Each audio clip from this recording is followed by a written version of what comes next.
الحمد لله وكفى وسلام على عباده الذين اصطفى أما بعد فأعوذ بالله من الشيطان الرجيم بسم الله الرحمن الرحيم واتل عليهم نبأ بني آدم بالحق إذ قربا قربانا فتقبل من أحدهما ولم يتقبل من الآخر قال لأقتلنك قال إنما يتقبل الله من المتقين لئن بسطت إلي يدك لتقتلني ما أنا بباسط يدي إليك لأقتلك إني أخاف الله رب العالمين إني أريد أن تبوء بإثمي وإثمك فتكون من أصحاب النار وذلك جزاء الظالمين فطوعت له نفسه قتل أخيه فقتله فأصبح من الخاسرين فبعث الله غرابا يبحث في الأرض ليريه كيف يواري سوءة أخيه قال يا ويلتى أعجزت أن أكون مثل هذا الغراب فأواري سوءة أخي فأصبح من النادمين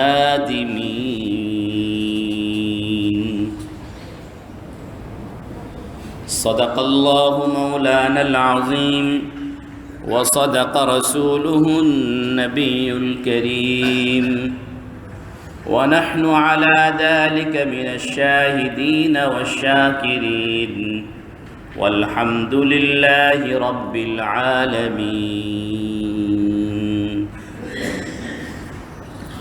شكرا لك بدرود إبراهيم اللهم صل على محمد وعلى آل محمد كما صليت على إبراهيم وعلى آل إبراهيم إنك حميد مجيد اللهم بارك على محمد وعلى آل محمد كما باركت على إبراهيم وعلى آل إبراهيم إنك حميد مجيد اللهم صل وسلم وبارك عليه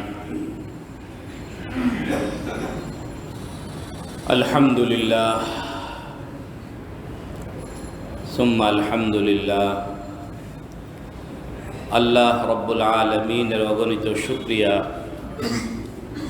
আল্লাহ রব্বুল আলমিন আমাদেরকে মাগরিবের নামাজ জামাতের সাথে জামে মসজিদে আদায় করার তৌফিক দান করেছেন এই জন্য কালিমাতুশ শুকর আদায় করি বলে আলহামদুলিল্লাহ। নামাজের পরে আল্লাহ রব্বুল আলমিন আমাদেরকে কোরআনুল কারীমের মজলিসে বসার জন্য অনুপ্রেরণা সৃষ্টি করেছেন। আমরা কোরআনুল কারীমের মজলিসে বসার সুযোগ লাভ করেছি, আল্লাহ পাক আমাদেরকে তৌফিক দিয়েছেন। যিনি আমাদেরকে কোরআন কারীমের এই মুবারক মজলিসে বসার তৌফিক দিলেন আমরা আমাদের সেই মাবুদের শুকরিয়া আদায় করি, বলি আলহামদুলিল্লাহ।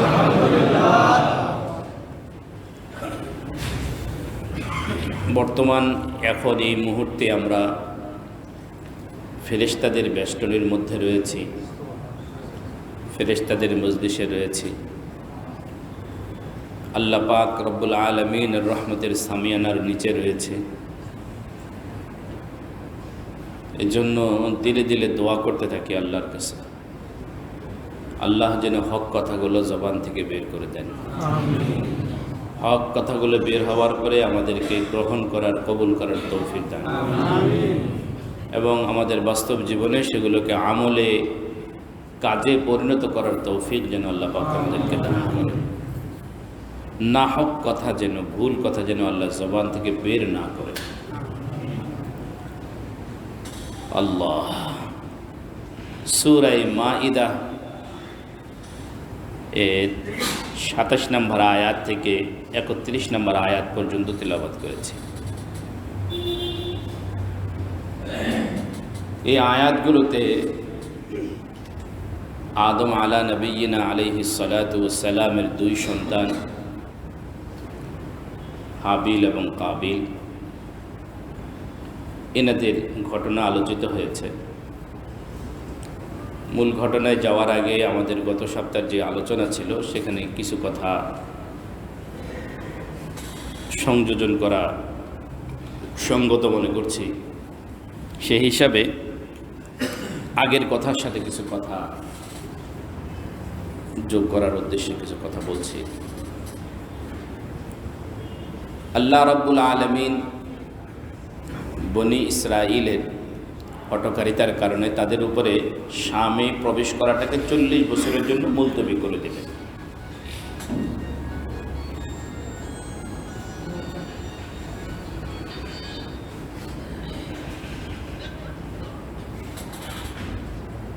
মুলকে শাম অঞ্চল পুরাটা আল্লাহ বনি ইসরাইলকে দেবেন এ ওয়াদা করেছেন, এটা ফায়সালা করে রেখেছেন। বাকি এই শাম তাদেরকে অর্জন করে নেওয়ার জন্য একটা যুদ্ধ করতে হবে। বনি ইসরাইল এই যুদ্ধ করতে রাজি হয়নি। কওমে আমালেকার সাথে তারা লড়াই করতে রাজি হয়নি। উপরন্তু তারা নবীকে মুখের উপরে বলে দিয়েছে, আপনি এবং আপনার রব গিয়ে যুদ্ধ করেন। এই জন্য আল্লাহ রাব্বুল আলামিন তাদেরকে একটা জায়গায়, তিহ নামক একটা প্রান্তরে রেখে ৪০ বছর সাজা দিলেন।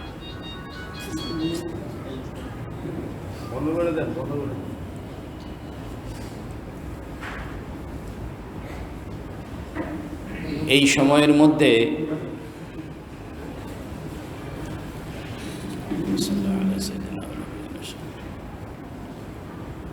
আল্লাহ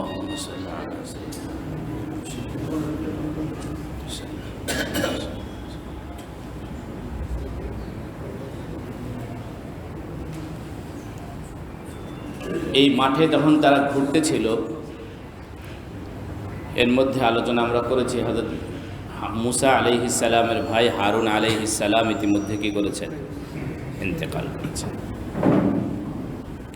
প্রশ্ন হলো, মুসা আলাইহিস সালাতু ওয়াস সালাম শামে প্রবেশ করা পর্যন্ত বেঁচে ছিলেন কিনা? এ নিয়েও দুটো কথা রয়েছে।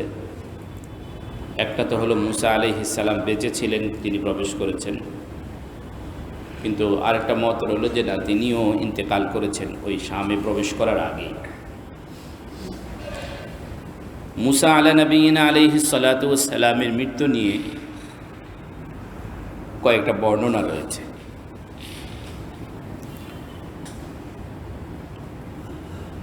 সাধারণ মানুষের মৃত্যু আর নবীদের মৃত্যুর মধ্যে কিছুটা তফাৎ আছে। নবীদের মৃত্যুর আগে আজরাইল আলাইহিস সালাম নবীদের কাছ থেকে অনুমতি চান, নবীদের কাছ থেকে অনুমতি চান। নবী অনুমতি দিলে তখন তার জান কবজ করেন, আর অনুমতি না দিলে ফিরে যাবেন আর কি। কিন্তু কোনো নবী অনুমতি না দিয়ে ফিরায় দেননি।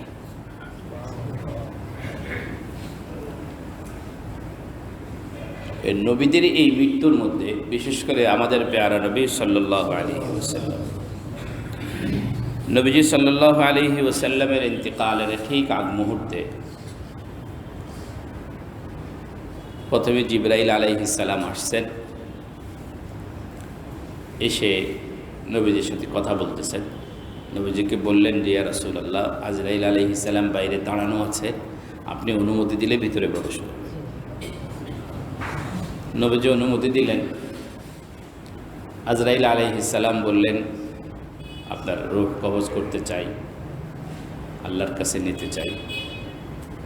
নবীজি তখন উম্মতের বিষয়ে জিবরাইল আলাইহিস সালামের সাথে কথা বললেন। জিবরাইল আলাইহিস সালাতু ওয়াস সালাম আল্লাহ রাব্বুল আলামিনের সাথে যোগাযোগ করলেন, আল্লাহর কাছে গেলেন। নবীজিকে আল্লাহ পাক সান্ত্বনা দিলেন যে আপনার পরে আপনার উম্মতকে আমি একা ছেড়ে দেব না।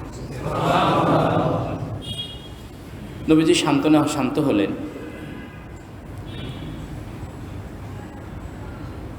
যে আজরাইল আলাইহিস সালাম যখন মৃত্যুর প্রস্তাব দিলেন, বললেন যদি আপনি বেঁচে থাকতে চান, আপনি যদি চান তাহলে যতদিন চান ততদিন থাকতে পারবেন, আর যদি আপনি চলে যেতে চান তাহলে আল্লাহ পাক আপনার সাক্ষাতের প্রত্যাশা। জিবরাইল আমিনকে জিজ্ঞাসা করলেন, জিবরাইল আমিন বললেন, হ্যাঁ, আল্লাহ পাক আপনার দিদারের, আপনার সাক্ষাতের অপেক্ষায় আছে। তখন নবীজি বললেন, আল্লাহুম্মার রফিকুল আ'লা, আল্লাহুম্মার রফিকুল আ'লা, আমি রফিকে আ'লা, বড় বন্ধুর কাছে যেতে চাই, আমি বড় বন্ধুর কাছে যেতে চাই। আয়েশা সিদ্দিকা রাদিয়াল্লাহু তাআলা আনহা বলেন, মৃত্যুর আগ মুহূর্তে নবীজি আল্লাহুম্মার রফিকুল আ'লা এই কথা বলার সাথে ওনার হায়াতের কি সম্পর্ক? বলছেন, আমি বড় বন্ধুর কাছে যেতে চাই। এখানে উম্মতের কি শিক্ষা? আল্লাহ নবীজি সাল্লাল্লাহু আলাইহি ওয়াসাল্লাম উম্মতকে মৃত্যুর মুহূর্তে আল্লাহুম্মার রফিকুল আ'লা বলে যে তালিম দিলেন, যে শিক্ষাটা আমাদের এখানে রয়েছে, সেটা হলো যে মুমিন এর জিন্দেগিটা এই হালাতে সে কাটাবে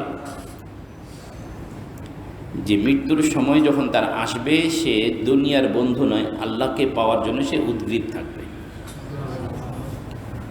আল্লাহ হলেন মুমিন বান্দার সবচেয়ে বড় বন্ধু। আল্লাহু ওয়ালিয়ুল্লাযীনা আমানু, যারা ঈমান আনছে আল্লাহ তাদের বন্ধু। বলেন না, আল্লাহ সকল মুমিনের কি বন্ধু? আল্লাহ সকল মুমিনের বন্ধু, ঠিক আছে, কিন্তু সকল মুমিন কিন্তু আল্লাহর বন্ধু না। কি বললাম? আল্লাহ সকল মুমিনের কি, কিন্তু সব মুমিন কিন্তু আল্লাহর বন্ধু। তেমন কথা না। আমি যদি আপনার বন্ধু হয় তাহলে আপনি তো আমার বন্ধু, কিন্তু ব্যাপারটা আল্লাহর সাথে এরকম না। আল্লাহ বলেন আমি তো সকল মুমিনের বন্ধু, ঠিক আছে, কিন্তু সকল মুমিন আবার আমার বন্ধু না। মুমিনদের মধ্যে যারা মুত্তাকি, এরা হলো শুধু আল্লাহর বন্ধু। বলেন না, ইন আউলিয়াউহু ইল্লাল মুত্তাকুন। আল্লাহকে তো আপনি বন্ধু বানাইলেন, আল্লাহও যদি আপনাকে বন্ধু বানান, এটা যদি আপনি চান তাহলে আপনাকে মুত্তাকি হতে হবে। এক হাদিসে রাসূল কারীম সাল্লাল্লাহু আলাইহি ওয়াসাল্লাম বলছেন, হায়াতি খায়রুল লাকুম ওয়া মামাতি খায়রুল লাকুম। নবীজি বলেন, আমার জীবন তোমাদের জন্য কল্যাণকর, আমার মৃত্যু তোমাদের জন্য কল্যাণকর। জীবন তো আমাদের জন্য কল্যাণকর, এটা বুঝলাম। কিভাবে কল্যাণকর? নবীজি বলেন, আমি যতদিন পৃথিবীতে আছি ততদিন পৃথিবী ধ্বংস করবে না আল্লাহ। যতদিন নবীজি পৃথিবীতে আছেন ততদিন আল্লাহ কি করবেন না? পৃথিবীকে কি করবেন না? ধ্বংস করবেন না, আযাব দিয়ে ধ্বংস করবেন না। এটা মানবতার জন্য কি কল্যাণকর। নবীজি যতদিন আছেন আমরা আমাদের জিন্দেগির যাবতীয় প্রশ্নগুলো নবীজির কাছ থেকে সমাধান পেয়ে নিতে পারি। নবীজির জিন্দেগি কল্যাণ করে, এটা তো আমি বুঝলাম, আমরা সহজে বুঝি। কিন্তু নবীজির মৃত্যু আমাদের জন্য কল্যাণ করে, এটা কীভাবে? নবীজি দুনিয়ার থেকে চলে যাচ্ছে, এই চলে যাওয়াটা আমাদের জন্য কল্যাণকর কীভাবে? এর ব্যাখ্যায় মুহাদ্দিসিন ইকরাম লিখেছেন, নবীজি যেইভাবে যাচ্ছেন, কোনভাবে নবীজি দুনিয়ার থেকে বিদায় নিচ্ছেন, বলে নবীজি এমনভাবে বিদায় নিচ্ছেন যখন তিনি আল্লাহ পাকের সাথে সাক্ষাতে উদ্গ্রীব, আল্লাহও তার সাথে সাক্ষাতে উদ্গ্রীব, তিনিও আল্লাহর সাথে সাক্ষাতে কি উদ্গ্রীব। একজন মুমিন দুনিয়া থেকে এইভাবে যাবে যখন সেও আল্লাহর পাকের সাথে সাক্ষাতের জন্য উদ্গ্রীব থাকবে, আল্লাহ তার সাক্ষাতের জন্য উদ্গ্রীব থাকবে। এটা হলো একজন মুমিনের শান। কিন্তু আমরা এখন এমন ক্যাটাগরির মুমিন যা আমাদের কাছে সবচেয়ে ভয়ের জিনিস হলো মৃত্যু। সবচেয়ে ভয়ের জিনিস কি? মৃত্যু। এটা আমরা খুব ভয় পাই, কারণ আমাদের তো ওই দিকে যাবার ওই এর সাক্ষাতের পরবর্তী অবস্থার প্রস্তুতি আমাদের নাই। আমাদের প্রস্তুতি নাই, যত কিছুই করি না কেন আমাদের প্রস্তুতি নাই। আল্লাহ আমাদেরকে প্রস্তুতি গ্রহণ করার তৌফিক দান করেন। সবসময় প্রস্তুত হয়ে থাকা দরকার। আল্লাহর কিছু বান্দা এরকম আছে যারা প্রস্তুত থাকে। যারা কি থাকে? হাফিজ হুজুর রহমতুল্লাহ আলী হজের সফরে বের হচ্ছেন, তাই সবাই কাঁদছে আর কি। তো বলছি তোমরা কাঁদতেছো কেন? আমি তো এখনও যাওয়ার এরাদা করি নাই। বুঝেন নাই মনে হয় তারা। আমি এখনও আল্লাহর ডাকে সাড়া দেওয়ার মানে মৃত্যুবরণের কি করি না, এখনও এরাদা করি নাই। শেখ ফরিদউদ্দিন আত্তার রহমতুল্লাহ আলী, উনি একজন আতরের ব্যবসায়ী ছিলেন। ওনার খুব জমজমাট আতরের ব্যবসা ছিল। একদিন এক আল্লাহর বান্দা আসছেন, এসে বলতেছেন, ফরিদ, দুনিয়াকে যেভাবে দুই হাতে খামসায় খামসায় নিতেছ, মরবা কীভাবে? তো কেন? তুমি যেভাবে মরবো আমি সেভাবে মরবো। তো আমি কিভাবে মরবো তুমি দেখতে চাও? বলে একটু দেখাও তো দেখি। আল্লাহ! তখন ওই আল্লাহর বান্দা একটা চাদর বিছাইল, শুইল, আর একটা চাদর গায়ে দিল, কালিমা শাহাদাত পড়লো। কত দামি মৃত্যু, কত সৌভাগ্যের মৃত্যু। বাস শেখ ফরিদ আত্মার দেখলে তো হায় হায়, এই কোন তামাশা। আল্লাহ নবীজি বললেন আল্লাহুম্মার রফিকুল আ'লা, কথা বলে নবীজি উম্মতকে শিখাইলেন, উম্মত মৃত্যুর জন্য তুমি এমনভাবে প্রস্তুত থাকো যেন দুনিয়ার মহাব্বত যেন তোমাকে না টানে, আল্লাহর পাকের মহাব্বত যেন তোমাকে আল্লাহ পাকের কে পাওয়ার জন্য, সান্নিধ্যের জন্য তুমি যেন কি থাকো, উদ্গ্রীব থাকো। উসমান গনি রাদিয়াল্লাহু তাআলা আনহু, বহুবার বলেছি, আজকে আবারও বলে স্মরণ করার জন্য। উসমান গনি রাদিয়াল্লাহু তাআলা আনহুকে সন্ত্রাসীরা ওনার বাড়িটা ঘেরাও করে ফেলছে ওনাকে হত্যা করার জন্য। উনি ঘেরাওর মধ্যে আছেন। কেমন কষ্ট! পানি নেই, খাবার নেই। উনি সন্ত্রাসীদের উদ্দেশ্যে একটা ভাষণ দিয়েছেন, সন্ত্রাসীরা ওনার ভাষণটা মানছে। উসমান গনি রাদিয়াল্লাহু আনহু বলছিলেন যে, দেখো মদিনায় একটা কূপ আছে, এই কূপটা আমি খরিদ করে দিয়েছি। বলে হ্যাঁ। বলে আমি এতটুকু গাইরনমান, এতটুকু আত্মমর্যাদাপূর্ণ মানুষ যে আমি কোনোদিন আমার ডান হাতে আমার লজ্জাস্থান করিনি। উসমান গনি রাদিয়াল্লাহু তাআলা আনহুকে সন্ত্রাসীরা ঘেরাও করছে। এই অবস্থায় উসমান গনি রাদিয়াল্লাহু আনহু রোজা ধরছিলেন। উনি ঘুমাইছেন। ঘুমানোর পরে স্বপ্নে রাসূল করিম সাল্লাল্লাহু আলাইহি ওয়াসাল্লামের জিয়ারত নসিব হয়েছে। মনে রাখবেন, পৃথিবীর একমাত্র ব্যক্তি রাসূল করিম সাল্লাল্লাহু আলাইহি ওয়াসাল্লামকে কেউ যদি স্বপ্ন দেখে, তাহলে স্বপ্নটা সত্য স্বপ্ন। তো হযরত উসমানকে নবীজি সান্ত্বনা দিলেন, বলেন, উসমান, আল্লাহ রাব্বুল আলামিন তোমার সামনে দুইটা অপশন রাখছেন, দুইটা পথ খোলা রাখছেন, একটা জালালি, একটা জামালি, একটা শাস্তিমূলক, একটা অনুগ্রহমূলক। তোমার গৃহ এবং আশেপাশের মদিনার যেই মাটি আছে, এই মাটিকে আল্লাহ পাক তোমার অনুগত করে দিয়েছেন। এই মাটিকে তোমার অনুগত করে দিয়েছেন। তোমাকে মাটিকে যে হুকুম দিবে, মাটি সেই হুকুম তামিল করবে। মুসা আলাইহিস সালামের জন্য যেরকম মাটিকে অনুগত করে দিয়েছিলেন, তিনি হুকুম দিয়েছেন কারুনকে ধরছে আর গিলছে, তুমিও যদি মদিনার মাটিকে হুকুম দাও, তাহলে সন্ত্রাসীগুলোকে ধরবে আর গিলে ফেলবে। আর আরেকটা পথ আছে তোমার সামনে, তুমি যদি সবর ইখতিয়ার করো, ধৈর্য ধরো, সন্ত্রাসীদের থেকে প্রতিশোধ যদি না নাও, তাহলে আজকের ইফতারিটা জান্নাতুল ফিরদাউসে আমার সাথে হবে। আজকের ইফতারি জান্নাতুল ফিরদাউসে আমার সাথে হবে। হযরত উসমান গনি ঘুম থেকে জাগ্রত হলেন। ওনার দিলের ভিতরে পেরেশানি সাফ, মুতমাইন। উনি নিশ্চিত যে উনি আজকে ইফতারের আগেই কি হয়ে যাবেন, শহীদ হয়ে যাবেন। আচ্ছা, একজন মানুষ যখন নিশ্চিত জানে যে আমার হায়াত আর কতক্ষণ আছে, 1 ঘন্টা 2 ঘন্টা 2.5 ঘন্টা 3 ঘন্টা আছে, ওই মানুষটার জীবনটা কেমন হয়, কতটুকু পেরেশান যুক্ত হয়। এটা দুনিয়াতে যাদের ব্যাপারে ফাঁসির রায় হয়েছে তাদেরকে দেখলে কিছুটা বোঝা যাবে। হ্যাঁ, কিছুটা দেখলে কি করা যাবে, বোঝা যাবে। এক বাদশাহ, এটা বোঝার জন্য একটা গল্প বলি আর কি। এক বাদশাকে এক আলেম নসিহত করছে, অন্যায় ছাড়ে না। তখন আলেম নসিহত করলে, দেখেন আপনি মৃত্যুর কথা বেশি বেশি স্মরণ করেন, তাহলে অন্যায় থেকে বাঁচতে পারবেন। তো ওই বুজুর্গ নসিহত করে চলে গেছেন। পরবর্তী বছর যখন আবার আসছেন, লোকজন বলল, আপনি হুজুর গত বছর যে বাদশাকে নসিহত করে গেলেন, ওনার তো কোনো পরিবর্তন হয়নি। তো হুজুর জিজ্ঞাসা করলেন, কী ব্যাপার, আপনি কি মৃত্যুর কথা স্মরণ করেন? হুজুর স্মরণ করছি তো, কই আমার মধ্যে পরিবর্তন আসে নাই। আপনি কি গজ করলেন? তখন বাদশাহ বললেন, ঠিক আছে, তাহলে একটা কাজ করেন, আগামীকাল 1 ঘন্টার জন্য বাদশাহীটা আমাকে দিবেন। 1 ঘন্টার জন্য আমাকে কি দিবেন? আমি 1 ঘন্টার বাদশাহ, আপনার যেই পরিমাণ ক্ষমতা, পুরো পরিপূর্ণ ক্ষমতা আমাকে দিয়ে দেবেন 1 ঘন্টার জন্য। 1 ঘন্টা পরে আপনাকে আমি ফিরাই দেব, 1 ঘন্টা পরে দেখা যাবে।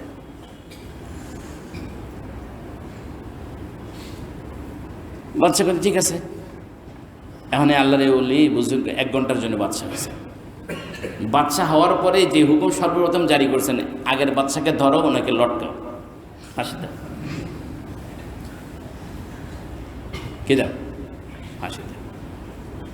এখন এই হুকুম পাওয়ার পরে বাদশার পক্ষ থেকে যখন হুকুম আসছে, শাহী হুকুম, এখন সবাই তো প্রস্তুত, বলে আমার ইশারা পাবে আর তোমরা কি করবে, তার গর্দান নামায় দেবে। এই 1 ঘন্টায় বেচারার জিন্দেগির পরিবর্তন হয়ে গেছে।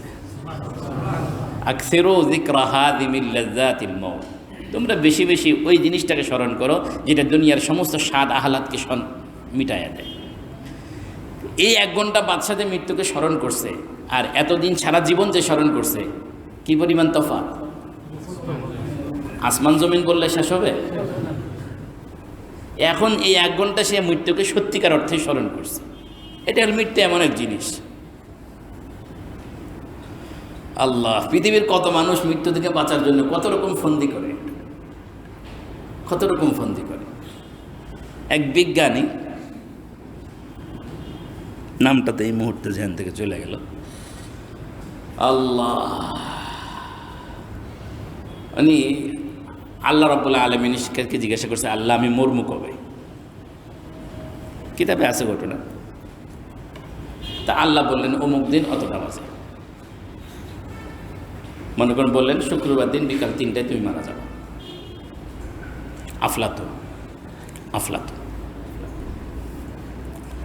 আফলাতুন আল্লাহকে জিজ্ঞেস করলো, আল্লাহ আমি কবে মারা যাব? তা আল্লাহ বললেন আর কি, একটা তারিখ ধরে নেন, মনে করেন বললেন যে তুমি আগামী শুক্রবার বিকাল 3টায় তুমি মারা যাবে। আফলাতুন বলে ঠিক আছে। এই আল্লাহর কাছ থেকে ডেটটা জানার পরে আফলাতুন নিজের মতো করে আরো 18টা আফলাতুন বানাইছে। কি করছে বলেন? আরো 18টা আফলাতুন বানাইছে। আফলাতুনের বুদ্ধি হইল, আজরাইল আলাইহিস সালাম তো আর 1 ঘন্টা আগে আসবে না, আসলে হয়তো 1 মিনিট 2 মিনিট আগে আসবে। এই 18টা আফলাতুনের মধ্যে আমি সহ 19টার মধ্যে কোনটা যে অরিজিনাল, এটা খুঁজতে খুঁজতে তো তোমরা 3 মিনিট সময় লাগবে। উনি খুঁজে পাবে না সময় মতো। সময়ের পরে যদি উনি আমার খুঁজে পায়, আমি বলবো দেখেন আমার সময় ছিল ঠিক 3টার সময়, এখন 3টা বেজে 2 মিনিট হয়ে গেছে, আপনি এখন আর আমাকে কি করতে পারেন না, হত্যা করতে পারেন না, এটার আইনত দণ্ডনীয়। আফলাতুন এরকম বুদ্ধি করে রাখছে, এই জন্য নিজের মতো করে কয়টা বানাইছে? 18টা। এখন আফলাতুন একজন কতজন হইল? 19 জন। যথাসময়ে আজরাইল আলাইহিস সালাম আসছে, আয়সা দেখে যে আল্লাহ এক আফলাতুনকে মারতে আসে, দেখে 19 আফলাতুন। তা আজরাইল আলাইহিস সালাম কইতেছে, আফলাতুন তুই তো কামাল কর দিয়া, তুমি তো কেরামত দেখাই দিলা, বাকি তুমি যত কেরামতেই দেখাও একটা ভুল কিন্তু আছে, তুমি যত কেরামতেই দেখাও একটা ভুল কিন্তু আছে। এখন সাথে সাথে আফলাতুন বলতেছে, কি ভুল?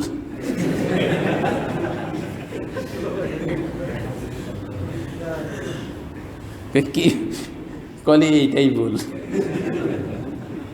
কি এইটাই ভুল? আল্লাহ তারপরে ঠিক টাইম মতো আফলাতুনকে কি করছে, নিয়ে গেছে।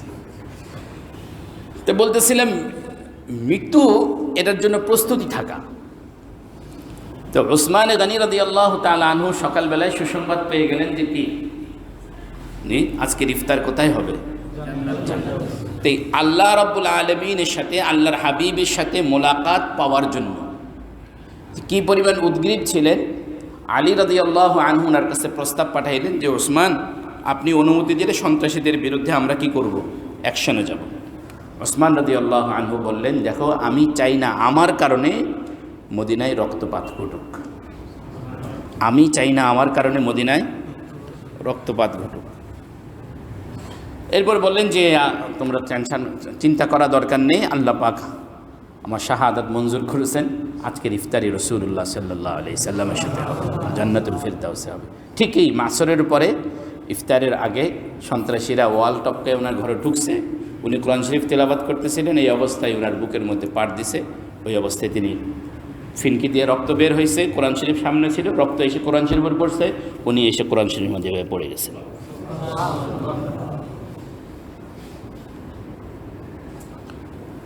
তাই আমি বলতেছিলাম, নবীজি বলছেন হায়াতি খায়রুল লাকুম ওয়া মামাতি খায়রুল লাকুম, আমার হায়াতও তোমাদের জন্য কল্যাণকর, আমার মৃত্যুও তোমাদের জন্য কি কল্যাণকর।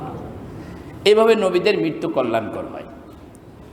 তো যেখান থেকে আলোচনা শুরু হয়েছে, আমাদের বলছিলাম যে সাধারণ উম্মতের মৃত্যু আর নবীদের মৃত্যুর মধ্যে কী আছে, তফাৎ আছে। সাধারণ উম্মতের মৃত্যুর সময় আজরাইল আলাইহিস সালাম এসে অনুমতি নেয় না, কিন্তু নবীদের মৃত্যুর সময় এসে অনুমতি নেয়। আজরাইল আলাইহিস সালাম হযরত মুসা আলাইহিস সালামের কাছে আসলেন, আসার পরে মুসা আলাইহিস সালামকে বললেন যে আপনার সময় শেষ। মুসা, এক বর্ণনা আছে মুসা আলাইহিস সালাম তখন একটা থাপ্পড় দিয়েছেন, তাকে, আর এই থাপ্পড়ের সাথে ওনার চোখ বেরিয়ে আসছে। তখন তিনি এই আজরাইল আলাইহিস সালামের চোখ নিয়ে আল্লাহর কাছে গেছেন, আল্লাহ কার কাছে পাঠাইলেন? উনি তো আমার চোখ, আল্লাহ পাক আবার চোখটা কি করছেন, ঠিক করেছেন। তখন আল্লাহ পাক আজরাইল আলাইহিস সালামকে বললেন, আপনি যান, যে আমার বান্দাকে বলেন আমার বান্দা কি বেঁচে থাকতে চায় না মৃত্যুবরণ করতে চায়। তো উনি যদি বেঁচে থাকতে চায় তাহলে ওনাকে বলেন কতদিন চায়। একটা ষাঁড়ের পিঠে উনি হাত রাখবে, ওনার হাতের নিচে যতগুলো পশম পড়বে এই পশম সম পরিমাণ হায়াত ওনাকে দেয়া হবে। আজরাইল আলাইহিস সালাম আসলেন, এসে বললেন আপনি যদি বেঁচে থাকতে চান তা আল্লাহ পাক আপনার জন্য এই ব্যবস্থা রাখছেন। মুসা আলাইহিস সালাম জিজ্ঞেস করলেন, এই পশম পরিমাণ বছর শেষ হলে তারপরে মারা যাওয়া লাগবে। মারা যখন পরেও যাওয়া লাগবে, তাই দেরি করে লাভকে, আমি এখনই কি আছে প্রস্তুত আছি। আল্লাহ, এই হলো এক বর্ণনা। আরেক বর্ণনা হলো মুসা আলাইহিস সালাতু ওয়াস সালাম একদিন কোনো একটা পথ দিয়ে বের হয়েছেন, দেখেন যে একদল ফেরেশতা একটা কবর খোদাই করতেছে। খুব কবরটা এত সুন্দর, ওনার কাছে খুব ভালো লাগছে। তখন মুসা আলাইহিস সালাম তাদেরকে জিজ্ঞেস করতেছে, এ আল্লাহর ফেরেশতারা, তোমরা কার জন্য কবরটা খনন করতেছো? ফেরেশতারা সরাসরি বলে নাই আপনার জন্য। ফেরেশতারা বুদ্ধি করে জবাব দিল, আল্লাহ পাকের একজন সম্মানিত বান্দার জন্য আমরা এই কবরটা কি করতেছি, খোদাই করতেছি। তখন মুসা আলাইহিস সালাম বললেন, তাহলে তো আল্লাহ পাকের এই বান্দাটা আল্লাহর কাছে খুব প্রিয়, আল্লাহর কাছে তার খুব মান মর্যাদা আছে। ফেরেশতারা বলল, হ্যাঁ। ফেরেশতারা বলল, আপনি কি চান এই কবরে আপনি শায়িত হবেন? বলে, তাহলে তো ভালোই হয়, তাহলে তো কি হয়, ঠিক আছে তাহলে কবরে নামেন, শোন। উনি কবরে নামছেন এবং শুইছেন। আস্তে আস্তে ওনার নিঃশ্বাস বাড়া শুরু হলো, এক পর্যায়ে তিনি সেখানে মারা গেছেন। ফেরেশতারা কবর দিয়ে চলে গেছে, পৃথিবীবাসী জানে না যে ওনার কবরটা কোথায় আছে। রাসূল করিম সাল্লাল্লাহু আলাইহি ওয়াসাল্লাম যখন মিরাজে গেলেন, মিরাজে যাওয়ার পথে মুসা আলাইহিস সালামের কবরের উপর দিয়ে গেছে। তা আল্লাহ পাক মুসা আলাইহিস সালামের কবরের হালত নবীজিকে দেখাইছে। নবীজি বলছেন, আমি মুসা আলাইহিস সালামের কবরটা দেখছি ইনদাল কাসিবিল আহমার, লাল পাথরযুক্ত টিলার কাছে ওনার কবরটা আমি দেখেছি। মুসা আলাইহিস সালাম ওনার কবরের মধ্যে দাঁড়ায় দাঁড়ায় নামাজ পড়তেছেন। মুসা আলাইহিস সালাম ওনার কবরে কি করতেছেন? কাইমুন ইউসাল্লি, তিনি দাঁড়িয়ে দাঁড়িয়ে নামাজ পড়তেছেন। আরেকটা বর্ণনা আছে, মুসা আলাইহিস সালামের কাছে একদিন আজরাইল আলাইহিস সালাম আসছেন। ওনার মৃত্যুর সময় যখন ঘনিয়ে আসছে, তা আজরাইল আলাইহিস সালামের হাতের ভিতরে একটা জান্নাতি আপেল ছিল, জান্নাতি আপেল। তো আইনে আপেলটা দিচ্ছে, বলে দেখেন কেমন লাগে। তো মুসা আলাইহিস সালাম আপেলটা শুনছেন, এতে আস্তে করে ওনার রূহ বের হয়ে গেছে। মুসা আলাইহিস সালাম যখন মারা গেছেন তখন ওনার বয়স ছিল 120 বছর। কত বছর? 120 বছর। মুসা আলাইহিস সালাতু ওয়াস সালামের ইন্তেকালের সাথে সাথে ওই যে তিহের মধ্যে যে বনি ইসরাইলের উপরে যে 40 বছরের যেই অবরোধ ছিল, এটাও কি হয়ে গেছে? শেষ হয়েছে। মুসা আলাইহিস সালামের পরে ওনার ছাত্র, ওনার শিষ্য ইউশা ইবনে নুন, ইউশা ইবনে নুন, ইনি মুসা আলাইহিস সালামের শিষ্য। এনার সাথে মুসা আলাইহিস সালামের অনেক ঘটনা আছে। মুসা আলাইহিস সালাম যে হযরত খাদির আলাইহিস সালামের কাছে গিয়েছিলেন, তখন ওনার সফর সঙ্গে এই ইউশা ইবনে নুন ছিলেন। সূরা ইয়াসিনের মধ্যে ওয়াজাআ রাজুলুম মিন আকসাল মাদিনাতি ইয়াসআ, এই যে রাজুল না ইদ আরসালনা ইলাইহিম, আল্লাহুম্মা সাল্লি আলাইহি, দুইজন রসুল পাঠাইছি, ফাআজ্জাজনাহা বিসালিসিন ফাকালু ইন্না ইলাইকুম মুরসালুন। সূরা ইয়াসিনে দুইজন রসুলের কথা আছে। এই দুইজনের একজন হলেন ইউশা ইবনে নুন। মুসা আলাইহিস সালামের ইন্তেকালের পরে ইউশা ইবনে নুন নবী হয়েছে।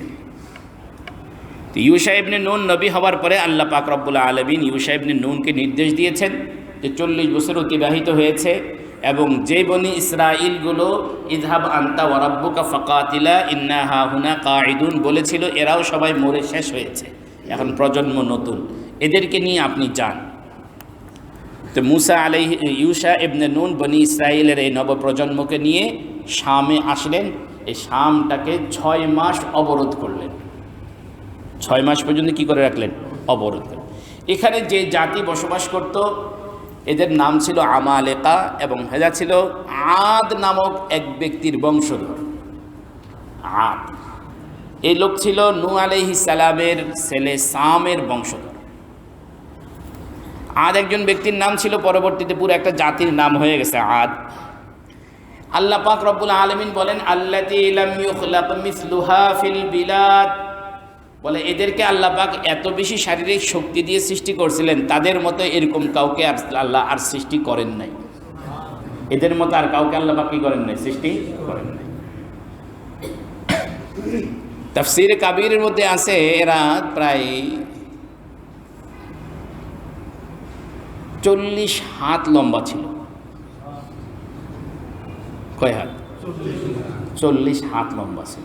এক বর্ণনায় 400 হাত আছে, আরেক বর্ণনায় 40 হাত আছে। 40 হাত হলে কত ফিট হয়?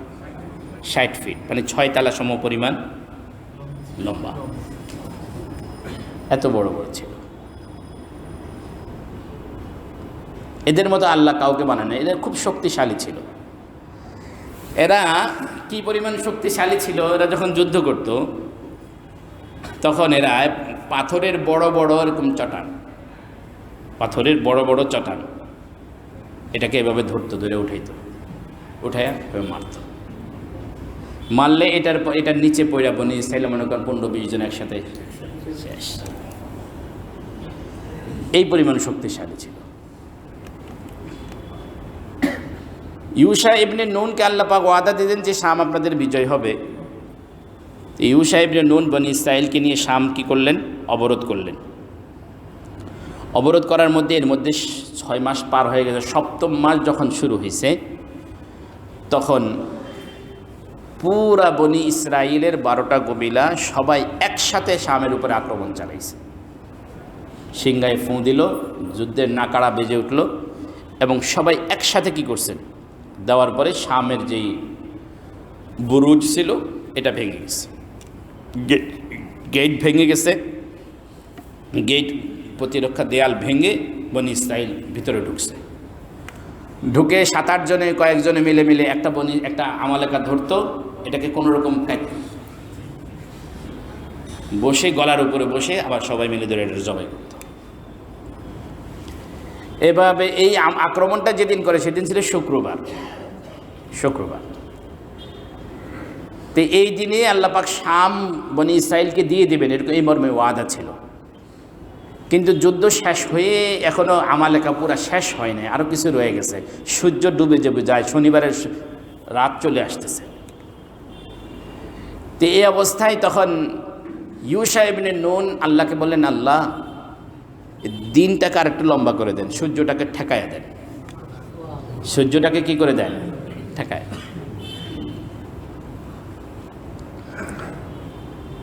এরপরে চাঁদ এবং সূর্য এবং চাঁদকে সূর্যকে বললেন তুমি তোমার জায়গায় স্থির থাকো, চাঁদকে বললেন তুমি তোমার জায়গায় স্থির থাকো। এরপরে আরও 1-1.5 ঘন্টা সময় ওই দিন বেড়ে গেছিল। এই সূর্য ঠেকে যাওয়ার ঘটনা আমাদের নবীজি সাল্লাল্লাহু আলাইহি ওয়াসাল্লামের একটা কি মুআজিজা। আমার জানা মতে আমাদের নবীজি সাল্লাল্লাহু আলাইহি ওয়াসাল্লামের জীবনে 2 বার এরকম সূর্যকে আটকানোর ঘটনা ঘটেছে। হাফসে শামস নবীজি সাল্লাল্লাহু আলাইহি ওয়াসাল্লাম যখন মেরাজ থেকে আসলেন, মেরাজ থেকে আসার পরে মক্কার কোরাইশে যখন বাইতুল মাকদিস এবং মেরাজের এই ঘটনার সত্যতা নিয়ে যখন প্রশ্ন তুলল, তখন নবীজি বললেন অমুক দিন তোমাদের একটা কাফেলা সূর্য ডোবার আগে কি করবে? মক্কায় প্রবেশ করবে। ঘটনাচক্রে ওই কাফেলার একটা উট হারায় গেছে। কাফেলার লোকজন উটের তালাশে খুঁজতে ওই দিনে সূর্য ডুবে যায় অবস্থা। নবীজি সাল্লাল্লাহু আলাইহি ওয়াসাল্লাম যা বলতেন এটাতে ঘটবে এ ব্যাপারে কাফেলা 100% নিশ্চিত ছিল। সূর্য ডুবে যাচ্ছে অথচ কাফেলা মসজিদে কি করে? মক্কায় এখনো প্রবেশ করে না। তখন আল্লাহ পাক রব্বুল আল্লাহ নবী দোয়া করলেন, আল্লাহ পাক রব্বুল আলামিন সূর্যকে স্থির করে দিলেন, কাফেলা ঢুকলো, তারপরে সূর্য ডুবলো। সিরাতের কিতাবে এটাকে হাফসে শামস বলা হয়। আরেকবার ঘটনা ঘটেছে, রসুল করিম সাল্লাল্লাহু আলাইহি ওয়াসাল্লাম কোনো এক যুদ্ধের পরে আলী রাদিয়াল্লাহু তাআলা আনহুর রানের উপরে মাথা রেখে ঘুমিয়ে গেছে। আলী রাদিয়াল্লাহু তাআলা আনহু আসরের নামাজ পড়ে। যখন নবীজির ঘুম ভাঙলো তখন আসরের সময় শেষ হয়ে গেছে। তখন নবীজি দোয়া করলেন, আল্লাহ পাক রব্বুল আলামিন সূর্যটাকে আবার আসরের ওয়াক্তে ফিরাই দিলেন। আলী রাদিয়াল্লাহু যথাসময় নামাজ পড়লেন, তারপরে সূর্য ডুবল। এক বর্ণনাও রয়েছে। তো ইউশা ইবনে নুন যখন বললেন, সূর্যকে বললেন তুমি তোমার জায়গায় স্থির থাকো, চাঁদকে বললেন স্থির থাকো। এরপর সময় বাড়লো, এরা সবাই মিলে বনি ইসরাইলের সবাই মিলে কওমে আমালেকা পুরাটাকে সাফ করলো। সবাইকে হত্যা করার পরে মালে গনিমতকে জমা করালো। সেখানে প্রায় এই শাম তখন শাসন করতে প্রায় 21 জন শাসক। এরা সবার শাসন ক্ষমতা শেষ। পুরা শামের উপরে বনি ইসরাইলের কর্তৃত্ব প্রতিষ্ঠা হলো। মালে গনিমত জমা করলো। তখনকার বনি ইসরাইলের জন্য মালে গনিমত ভোগ করার কোনো অধিকার ছিল না।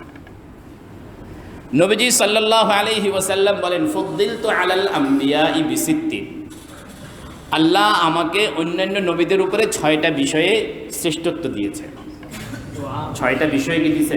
শ্রেষ্ঠ। এর মধ্যে একটা বললেন, ওয়া উহিল্লাত লিয়াল গনাইমু, যুদ্ধলব্ধ সম্পদ এই উম্মতের জন্য আল্লাহ হালাল করে দিয়েছেন। যুদ্ধলব্ধ সম্পদ এই উম্মতের জন্য কি হালাল।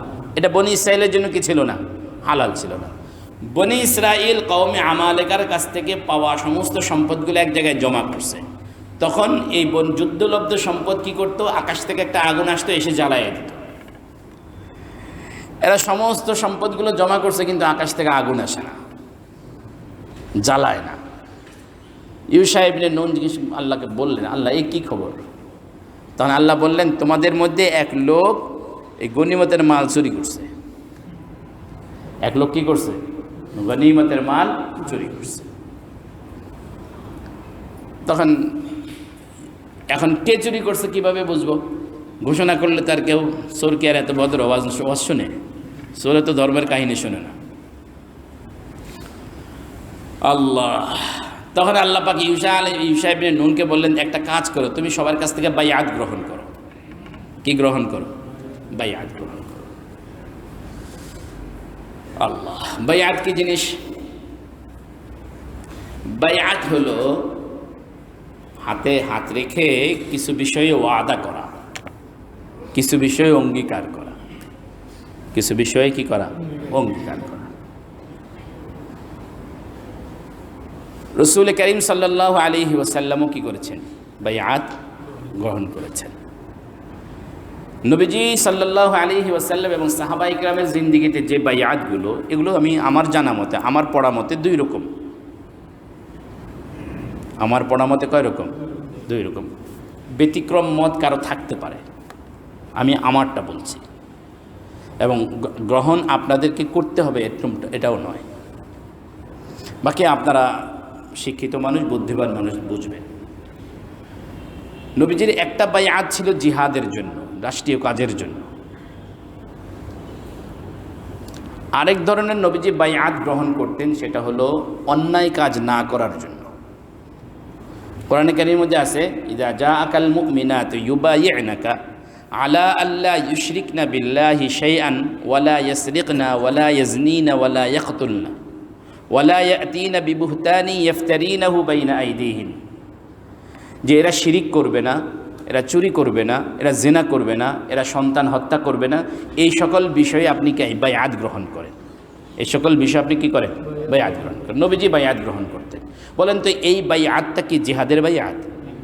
হ্যাঁ, এই যে কি আপনি কি বুঝলেন?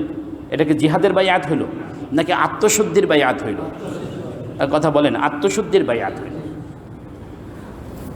বাইআতে রিদওয়ান, যেটা ওসমান রাদিয়াল্লাহু তাআলা আনহুর হত্যাকে কেন্দ্র করে নবীজি যখন ওই হুদাইবিয়াতে যে বাইআত নিলেন, এখানে আত্মশুদ্ধির জন্য বাইআত নেন নাই, ওখানে বাইআত নিছেন হযরত ওসমানের রক্তের বদলা নেওয়ার জন্য বাইআত নিছেন।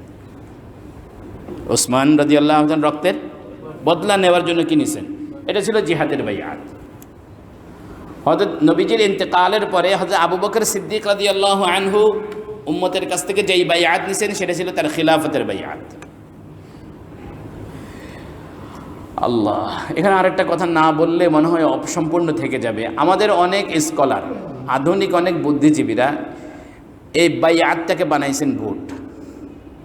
কি বানাইছেন? কথা বলেন না কেন আপনারা? ভোট, ভোট, ভোট বুঝেন না আপনারা? সিল মারেন না, ভোট। নবীজির যুগের বাইআত আর বর্তমান সময়ের ভোট নাকি একই জিনিস। কি বলবেন? নাউজুবিল্লাহ বলবেন না?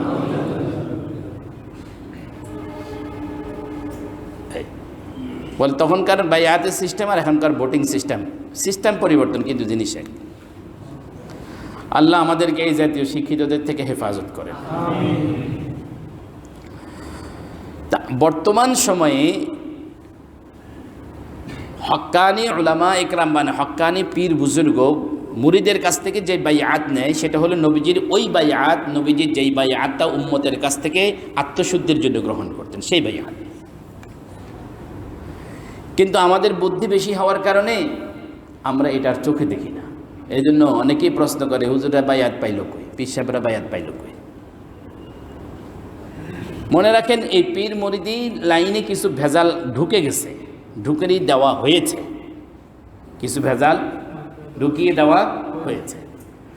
বাজারে যতগুলো দই পাওয়া যায়, সব দই কি খাঁটি?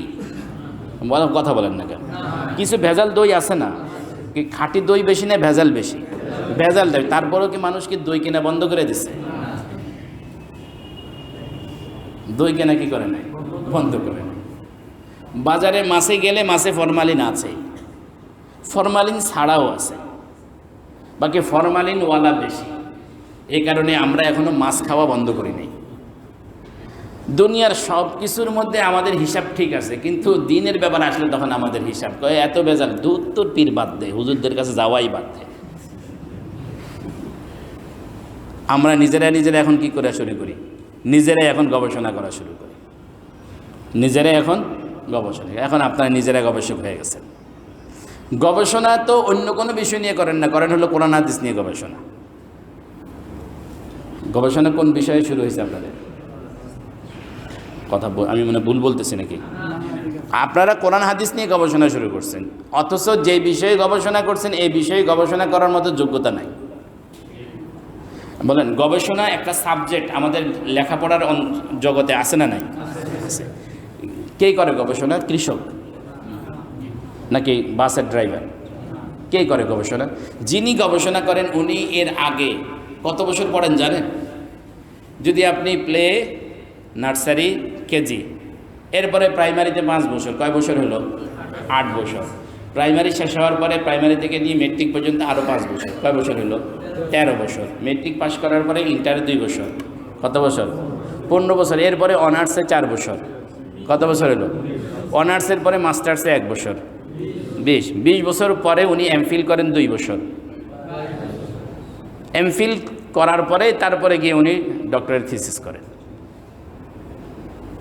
আমি তো লেখাপড়ার সাথে আসি, তো আমি বুঝি। এই যে ব্যক্তি 22 বছর পরে গিয়ে কী নিয়ে গবেষণা করে? কেউ বানরের লেজ নিয়ে গবেষণা করে, কেউ গরুর গোবর নিয়ে গবেষণা করে, কথা বোঝেনি, কেউ মুরগির বিষটা নিয়ে গবেষণা করে। মুরগির বিষটা নিয়ে গবেষণা করতে যদি আপনার 22 বছর পড়া লাগে, কোরআন হাদিস নিয়ে গবেষণা করতে আপনার 1 বছর পড়া লাগবে না। আমার কথা আপনারা মনে বুঝেন নাই? আপনি মুরগির বিষটা নিয়ে গবেষণা করার জন্য 22 বছর পড়লেন, এরপরে আপনি মুরগির বিষটা নিয়ে গবেষণা শুরু করলেন। আর কোরআন হাদিস নিয়ে আপনি গবেষণা শুরু করার জন্য আপনার 1 বছর পড়া লাগলো না, কোনো আলেমের কাছে যাওয়া লাগলো না, আপনি নিজে নিজে শুরু করে দিলেন। এত সস্তা হয়ে গেছে। আচ্ছা, এই যে লোকটা মুরগির বিষটা নিয়ে গবেষণা শুরু করছে, উনি কি নিজে নিজে গবেষণা করছে না ওনার একজন উস্তাদ আছে, ফলোয়ার আছে না নাই? উনি প্রাইমারি একদম নার্সারি থেকে নিয়ে প্লে থেকে নিয়ে শুরু করে একদম মাস্টার্স পড়া পর্যন্ত এই শিক্ষা জীবনে উনি নিজে নিজে কখনো কোনো পরীক্ষা পাশ করেন না, ওনার একজন উস্তাদ লাগছে। এমফিল করতে গিয়ে ওস্তাদ লাগছে কি লাগেন? উনি যখন ডক্টরেট থিসিস শুরু করছেন তখন কি নিজে নিজেই করেন না একজন শিক্ষকের অধীনে, একজন গবেষকের অধীনে? একজন গবেষকের অধীনে যদি মুরগির বিষটার গবেষণা করা লাগে, তাহলে আপনি নিজে নিজে কীভাবে কোরআন হাদিসের গবেষণা শুরু করেন? কারো অধীনে ছাড়া, কোনো আলেমের অধীন ছাড়া, তত্ত্বাবধান ছাড়া। খুব হাস্যকর না? হাস্যকর। আল্লাহ আমাদেরকে বুঝার তৌফিক দান করে সকলে বলে। কি বলতেছিলাম?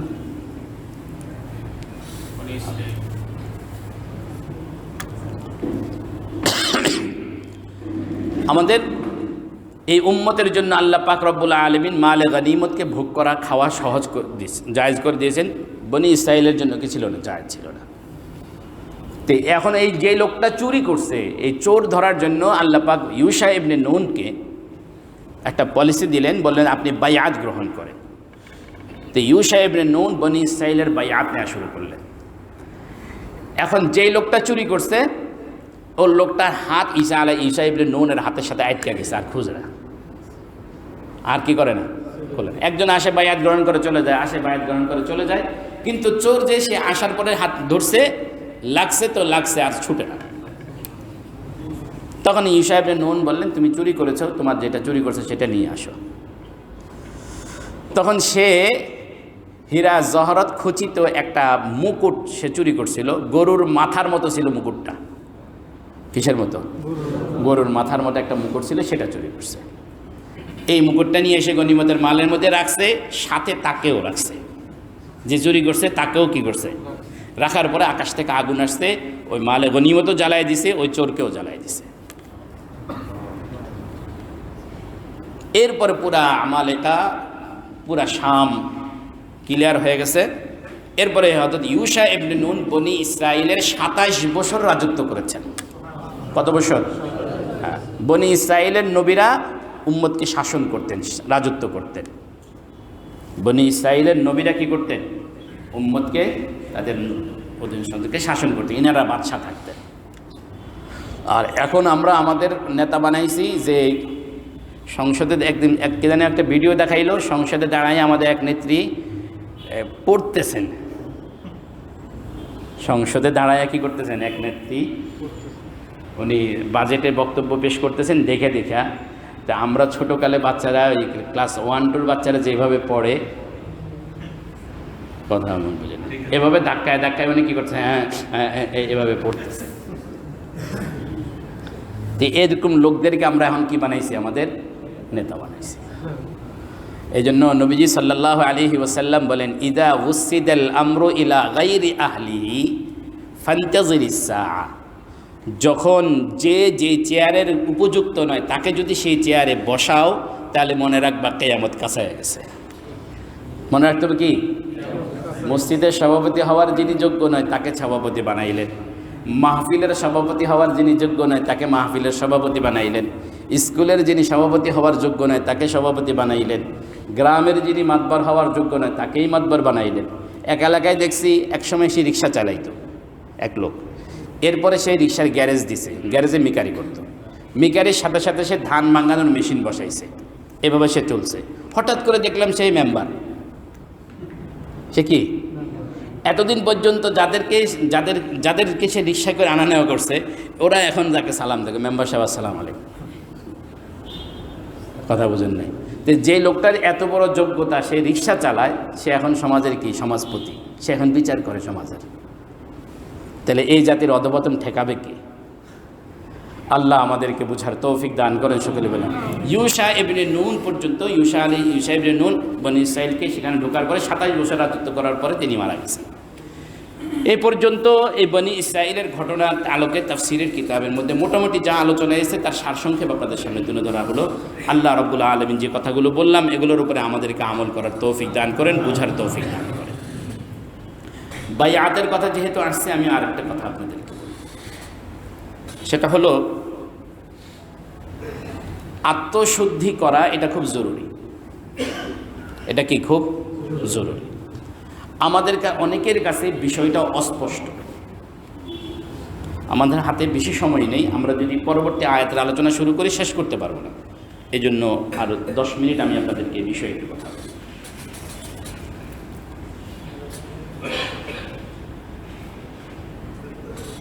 এই আত্মশুদ্ধি এটা এত জরুরি, এত জরুরি, এটার প্রয়োজন বোঝানোর জন্য একটা ছোট্ট কথা বললে আপনারা বুঝবেন।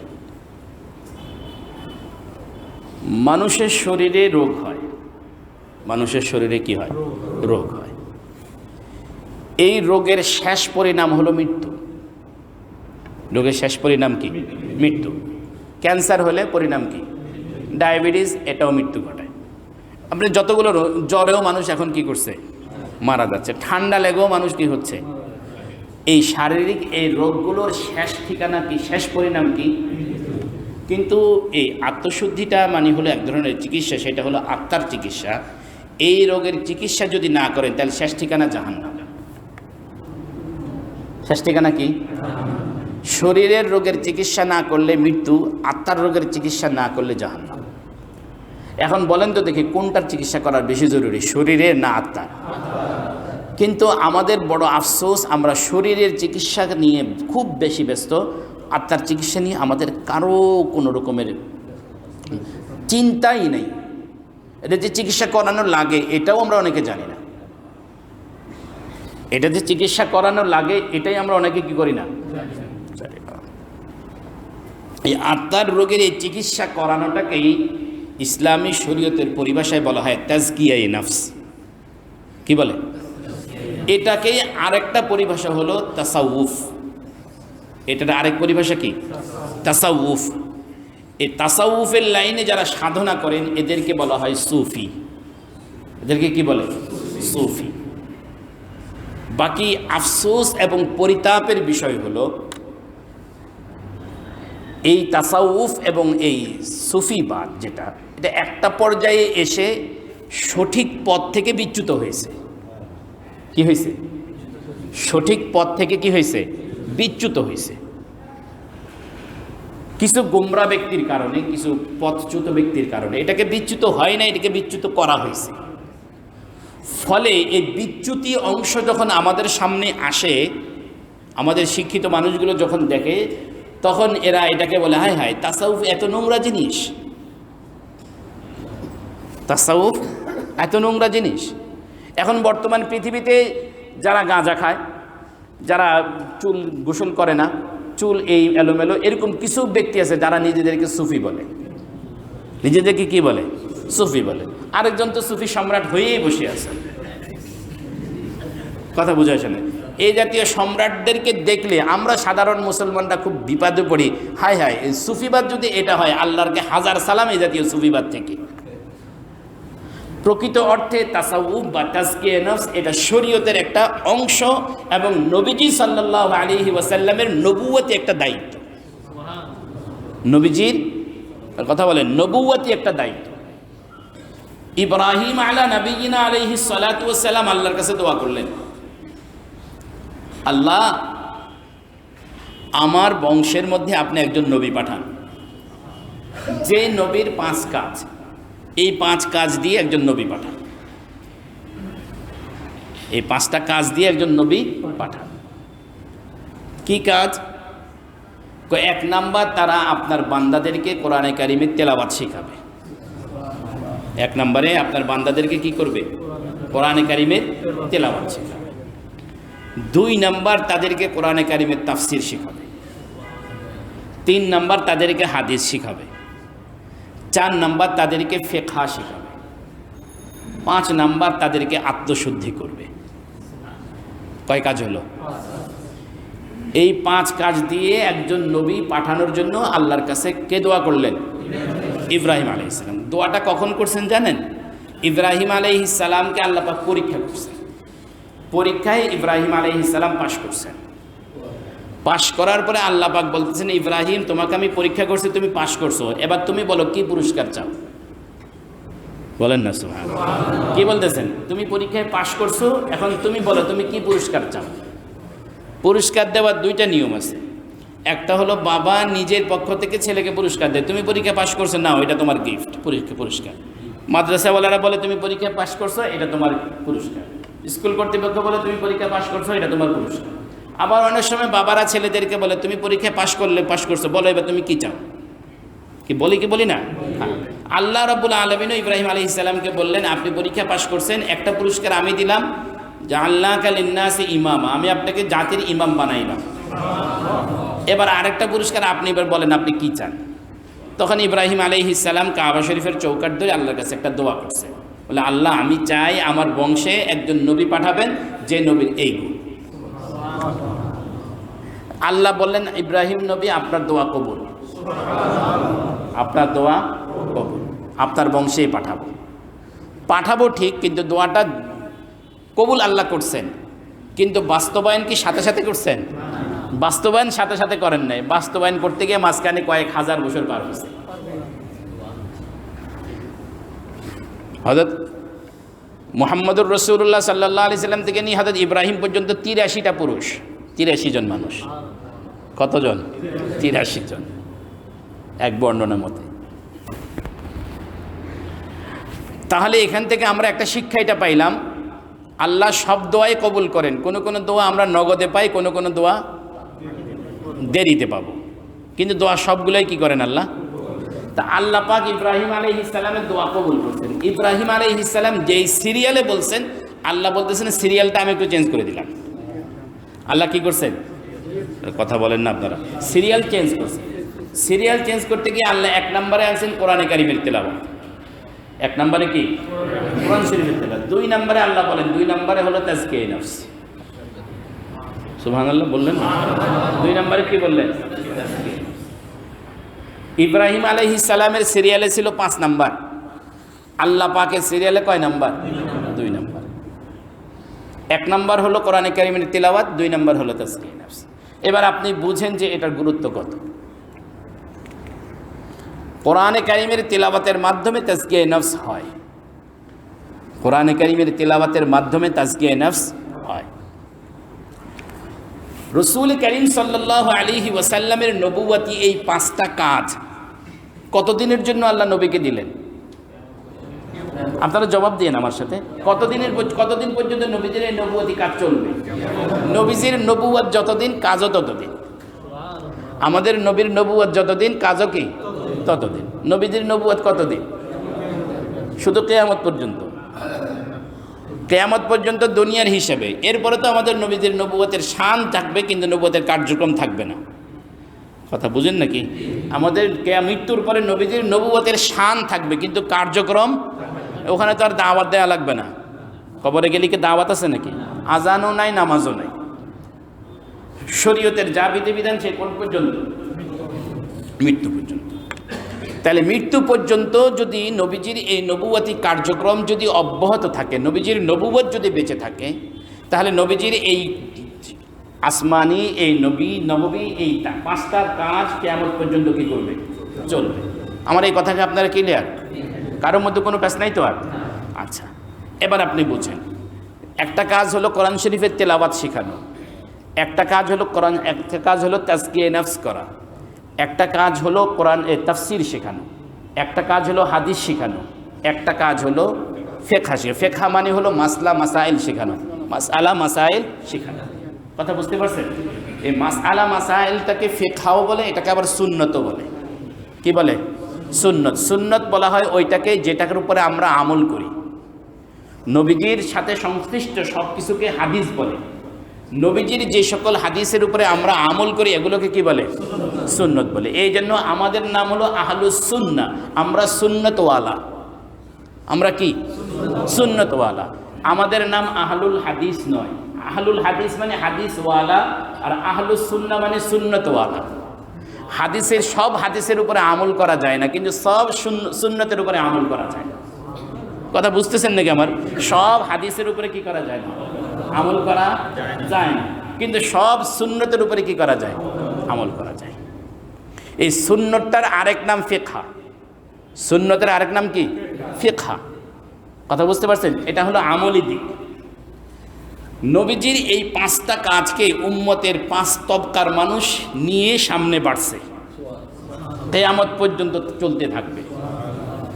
নবীজির এই কোরআন তিলাওয়াত শিখানোর যে দায়িত্ব যেটা পালন করে তাদেরকে আমরা বলি কারি। কি বলি? কারি। নবীজির হাদিস শিখানোর দায়িত্ব যারা পালন করেন তাদেরকে আমরা বলি মুহাদ্দিস। নবীজির তাফসির শিখানোর দায়িত্ব যারা পালন করেন তাদেরকে আমরা বলি মুফাসসির। নবীজির ফিকহ শিখানোর দায়িত্ব যারা পালন করেন তাদেরকে আমরা বলি মুফতি, ফকিহ বা মুফতি। প্রশ্ন হলো নবীজির তাজকিয়ে নফসের দায়িত্ব যারা পালন করেন তাদেরকে কি বলে? কথা আমি বুঝাইতে পারি না, এটা আপনাদের কাছে প্রশ্ন রইল আমার। নবীজির তাজকিয়ে নফস এটার কার দায়িত্ব? কথা বলেন। নবীজির দায়িত্ব। আমি আর একটু কথা আপনাদেরকে বলে দেবো কিনা চিন্তা করতেছে। এই তাজকিয়ে নফসের ভিতরে এই আত্মশুদ্ধির একটা মাধ্যম হলো সুহবত। কি? সুহবত বোঝেন? সংস্রবে থাকা, সান্নিধ্যে থাকা। এই আমাদের এই দিনটাই একমাত্র দিন যেটার ভিতরে সুহবত আছে। যেটার ভিতরে কি আছে? আরে কথা বলেন না, কি আছে? সুহবত আছে। সাহাবীদেরকে সাহাবী এই জন্য বলা হয় তারা নবীজির সোহবতে ছিলেন। সাহাবী নবীজির কাছে পড়ছেন, সাহাবা ইকরাম নবীজির কাছে কি করছেন, কিন্তু নবীজির ছাত্র বলা হয় না। নবীজির সাথে জিহাদ করছেন, এই জন্য নবীজির সোলজার বলা হয় না, নবীজির সৈন্য বলে না। সর্ব অবস্থায় কি বলে? আরে ভাই বলেন না, কি বলে? সাহাবী বলে। আরে সাহাবী শব্দটা এমন এক শব্দ, আহা এমন এক শব্দ। সাহাবীদের পরবর্তী যারা আছি আমরা নিজেদের জ্ঞান গরিমা প্রকাশ করার জন্য নামের শুরুতে টাইটেল লাগাই। আল্লামা, হাফেজ, মুফতি, মুহাদ্দিস, কত রকমের টাইটেল আছে না? আচ্ছা বলেন তো দেখি, আমাদের এই টাইটেলের হযরত সাহাবা ইকরামের কোন সাহাবীর নামের শুরুতে টাইটেল আছে? কি তাহলে ওনারা টাইটেল ছাড়াই, কি বলেন, টাইটেল ছাড়াই ওই ওনাদের একটা টাইটেল আছে, যেই টাইটেলের কাছে পৃথিবীর আর কোনো টাইটেলের কোনো মূল্যই নেই। ওনাদের একটা টাইটেল, ওনারা সাহাবী। ওনাদের টাইটেল কি?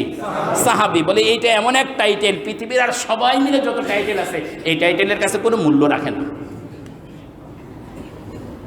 কথা বুঝাইতে পারি না। টাইটেল সাহাবী।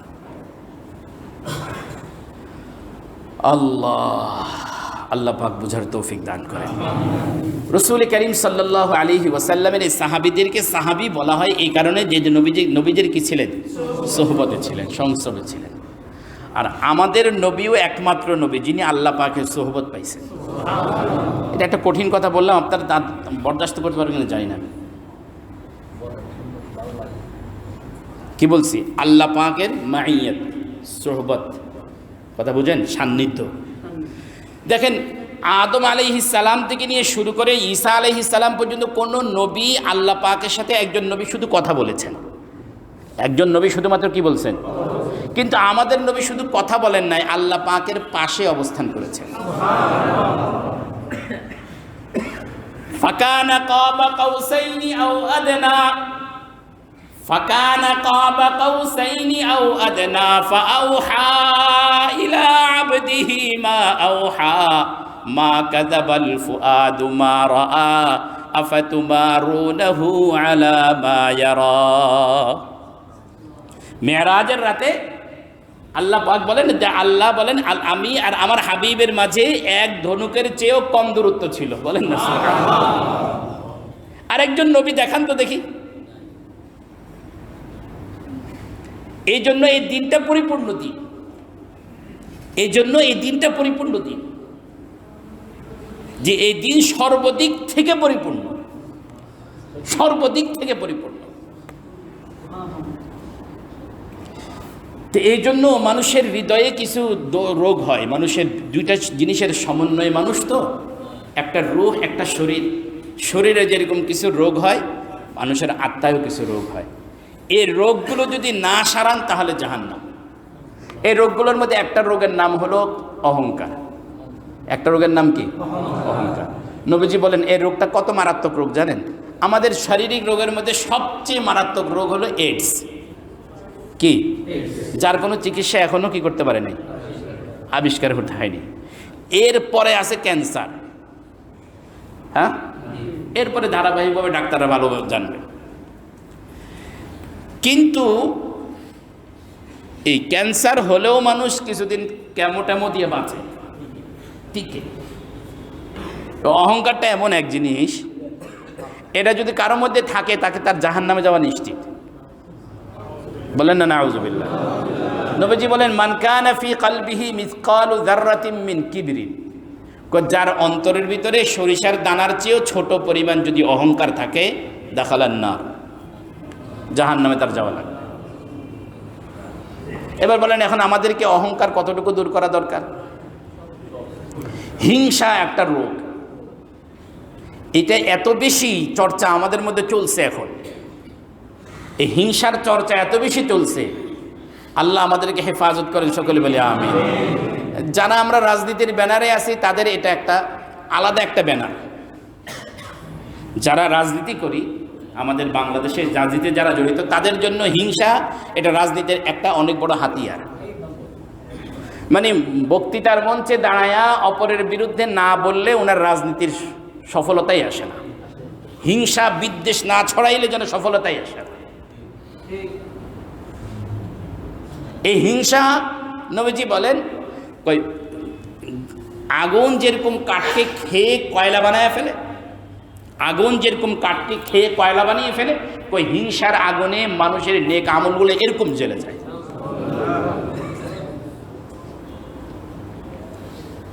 এই জাতীয় অনেকগুলো রোগ আছে, যে রোগগুলো আমাদের চিকিৎসা করানো দরকার। আল্লাহ রাব্বুল আলামিন আমাদেরকে এই রোগের চিকিৎসা করানোর তৌফিক দান করে, সকলে বলে আমিন। এই রোগের চিকিৎসা যারা করান, যারা করান যেই হাসপাতালে করায়, ওই হাসপাতালের নাম হলো তাজকিয়ায়ে নফস হাসপাতাল। যিনি যেই ডাক্তার করেন ওই ডাক্তারকে আমরা আমাদের পরিভাষায় বলি পীর। আমরা আমাদের পরিভাষায় কি বলি? পীর। গত কয়েকদিন আগে একটা খবর দেখলাম, বাংলাদেশে নাকি ভুয়া কিছু MBBS ডাক্তারও বের হয়েছে।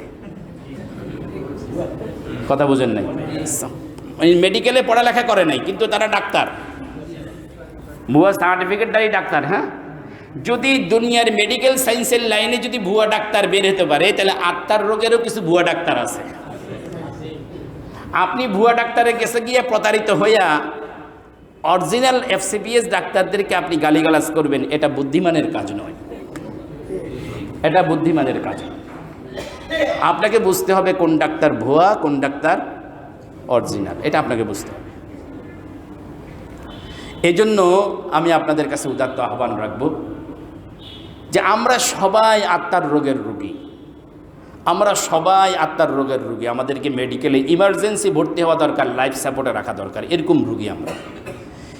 এই জন্য এই আত্মার রোগের যারা চিকিৎসা করান, এরকম হক্কানি ডাক্তার, এরকম হক্কানি একজন আল্লাহর ওলি খুঁজে তার কাছে নিজের এই চিকিৎসাগুলো করানো দরকার। কবে? মৃত্যুর আগে। কবে করাতে হবে? মৃত্যুর আগে। আপনি আফলাতুনের চেয়ে বেশি বুদ্ধিমান নয়। আফলাতুন তার বুদ্ধি দিয়ে মৃত্যু থেকে বাঁচতে পারছে? পারে নাই, আপনিও পারবেন না। আল্লাহ রাব্বুল আলামিন আমাদেরকে বুঝার তৌফিক দান করেন, সকলে বলে আমিন। এবার বলেন তো দেখি, পীর কি কোরআন হাদিসে আছে? এতক্ষণ কি বুঝাইলাম আমি? কি বলেন, আছে না নাই? এই শব্দে আছে না অন্য শব্দে আছে?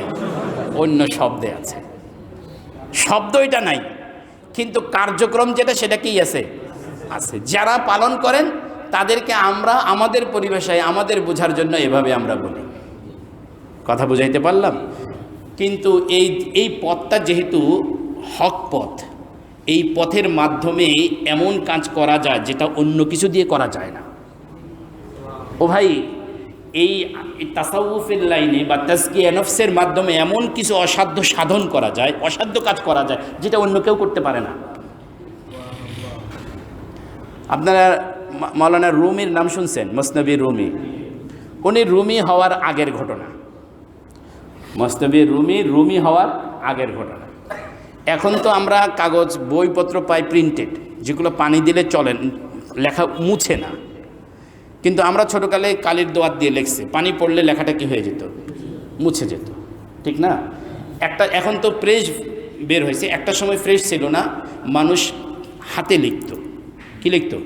যারা লিখতে পারতো তাদের বিশেষ একটা কদর ছিল, যারা লিখতে পারতেন তাদেরকে কী ছিল? আমি একটা কিতাবের বাংলা অনুবাদ করতেছি, সেখানে দেখি যে অমুক এক একজন আলেমের গুণ বলতে গিয়ে লেখা হচ্ছে তিনি ওয়াকানা সারি আল কিতাবাতে, তিনি দ্রুত লিখতে পারতেন, হুসনাল খাত্তি, খুব সুন্দর লিখতে পারতেন। এগুলো ওনার বৈশিষ্ট্য হিসেবে কি করা হচ্ছে? কথা উল্লেখ করা হচ্ছে। কারণ কি? যেই সময়ের কথা বলছি ওই সময়ে মানুষ সুন্দর হস্তাক্ষরে লিখতে পারলে তার কাছ থেকে মানুষ কি করতো? কিতাব লেখায়। আমি কি কথা বোঝাইতে পারছি? আমরা বর্তমান সময়ের সাথে চিন্তা করলে এটার মাহাত্ম্য বুঝবো না, এই জন্য একটু পিছনে যাইতে হবে। যেই সময়টার কথা বলছি এই সময় ছাপাখানা ছিল না, আধুনিক এই কলকবজা ছিল না, মানুষ হাতে লিখে বই বানাইতো, সেটা কি করতো? পড়তো। ফটোকপি মেশিন ছিল না। মানে আমি আমার ছোটোকালের কথাও বলি যে আমরা আমাদের উস্তাদদের কাছ থেকে, উস্তাদদের অনেক সময় নোট দিতেন, সেগুলো হাতে লিখে অনুলিপি তৈরি করতাম, হাতে লিখে কী করতাম? প্রতিলিপি তৈরি করতাম। ফটোকপি মেশিন আমরা পাইনি, অল্প কয়েকদিন আগের কথা, বোঝেন নাই? আল্লাহ কি জানি বলতেছিলাম, ভুলে গেছে। জালালউদ্দিন রুমি রহমতুল্লাহ আলাইহি, উনি এরকম নিজের হাতে কিতাব লিখছেন, লিখে ওনার কিতাব এরকম স্তূপ রাখছেন। জালালউদ্দিন রুমির শায়েখ, যিনি জালালউদ্দিন রুমিকে রুমি বানাইছেন, শামসে তাবরিজি, উনি একদিন এই জালালউদ্দিন রুমির রুমে আসছেন। এসে জিজ্ঞাসা করলে চিস্ট, এগুলো কি? বলে এগুলো এমন জিনিস যেগুলোর সাথে আপনার কোনো সম্পর্ক নেই। এগুলো কি? এমন এক জিনিস যেগুলোর সাথে আপনার কোনো কি নেই, সম্পর্ক নেই। তাই নাকি? বলে হ্যাঁ। তো উনি ধাক্কা দিয়ে এগুলো পানিতে ফেলে দিচ্ছে। ধাক্কা দিয়ে কী করছে? এখন ধাক্কা দিয়ে যখন পানিতে ফেলে দিচ্ছে, এখন কি হয়েছে? সারা জিন্দিগির সমস্ত এলেম এখন কই? কথা বলেন না কেন? পানি। ইলমে নাহু, আরবি ব্যাকরণ শাস্ত্রের একজন বড় ইমাম, ইমাম ফাররা, তো উনি ব্যাকরণ শাস্ত্র যখন মাত্র জমা করতেছিলেন তখন ওনার কাজ ছিল উনি মরুভূমিতে যাইতেন, বেদুইনদের কথা শুনতেন, সেগুলো লিখতেন। তো এরকম একবার চামড়ার মধ্যে লিখছেন, চামড়ার ভিতরে। তো চামড়াটা এক জায়গায় রেখে উনি হয়তো কোনো পেশাব করতে গেছেন বা কোনো কাজে গেছেন, কুকুরে এসে ওনার এই চামড়া লয়ে গেছে। এখন এখানে যা লিখছেন এটা তো মুখস্থ করেন নাই। এখন উনি বলতেছে যে এই কুকুরে আমার কি করতেছে, এলেম লয়ে যাইতেছে, কুকুরে আমার এলেম লয়ে যাইতেছে। তখন একজনে বলছে এই কম বক্ত, কুকুরে আবার এলেম নেই কেন, এলেম তো তোমার সিনায় থাকার কথা। এরপর থেকে উনি আর লিখতেন না, উনি মনে রাখতেন, মুখস্থ করতেন। এই জালালউদ্দিন রুমির কিতাবগুলো যখন পানিতে দিছে, পানিতে পড়ে এখন দেখা যায় পানিতে তো সব কিতাব কি হয়ে গেছে, শেষ। উনি বললেন হায় হায় আপনি এটা কী করলেন, হ্যাঁ আপনি কী করলেন, আপনি তো আমার জীবন পুরোটা মাটি করে দিলেন, আমার উপরে জীবন বরবাদ করলে। আফসোস করা শুরু করছে। আল্লাহ, কিছুক্ষণ পরে শামসুত তাবরিজি ওই কিতাবগুলো পানি থেকে আবার উঠাই আনলেন, আগে যেরকম শিখছে সেরকম, একটা অক্ষর নষ্ট হয় নাই, একটা অক্ষরও কি হয়নি, নষ্ট হয় না।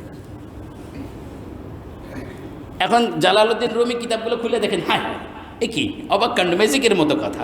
একটু আগে পানিতে সব কিতাব আমার লেখা চলে গেছে, এখন দেখি সব কি আছে, ঠিক আছে। জিজ্ঞাসা করলো এটা কি, এটা ওই জিনিস যার সাথে তোমার কোনো সম্পর্ক নেই।